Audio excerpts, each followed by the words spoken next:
I'm Larry Walther. This is principlesofaccounting.com, Chapter 8.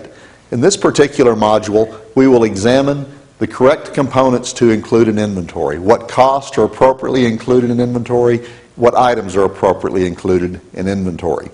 Now, this can vary depending on whether we are considering a merchandiser. In a merchandiser, such as a retailer, the goods that would be included in inventory are the goods that are held available for sale to others. In a manufacturer, however, there may be multiple categories of inventory. There are the raw material components that will be assembled into or used to be processed into a completed unit. Another category is known as work in process. These are the goods that are actually in production. If you can imagine assembly line operation, it's the product that's going down the assembly line having the components added to it. And then the finished goods would be the goods that are completed through the production cycle and awaiting sale to a customer. Inventories are typically classified on the balance sheet as a current asset, no matter which category and type of company we're speaking about.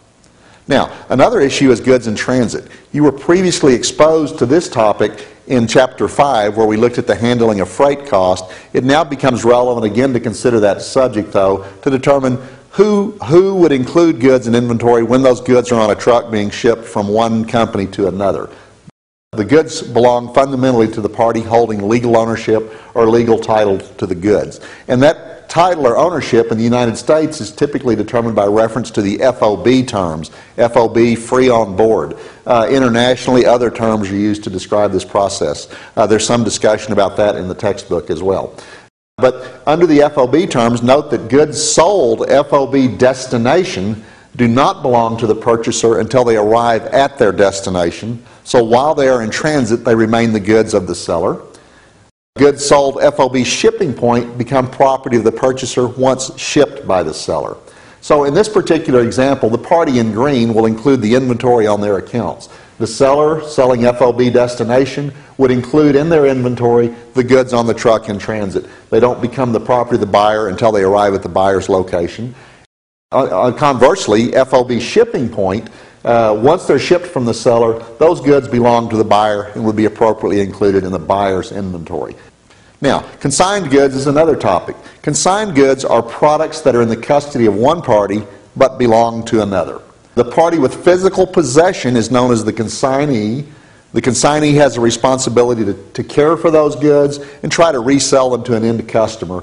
The consignee, however, does not own the goods and should not include the goods in their inventory on their financial statements. They'll have the goods in their inventory physically, but not in their accounts within the accounting records.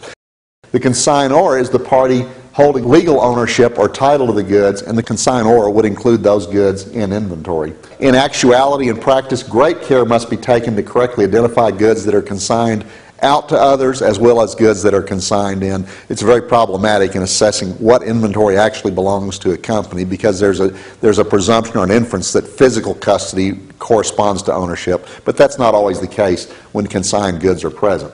And so, as an example, maybe an auto parts manufacturer has maybe transmissions or some large expensive part and wants those in the retail channel. Maybe an auto parts store does not want to stock those goods, maybe doesn't need that amount of money invested in inventory, but agrees to hold those goods on consignment so that if a customer comes in seeking a particular part, they have it available to sell. So those goods would remain on the books of the consignor until sold by the consignee, at which point the consignee would collect the sales price, keep their part, and then pay for the goods, paying the consignor since the goods have since been sold to a final customer. So here we have a picture to illustrate this. The consignee has physical custody of the goods, but the title remains with the consignor. And so this concludes our consideration of costs and issues related to determining what goods are included in inventory.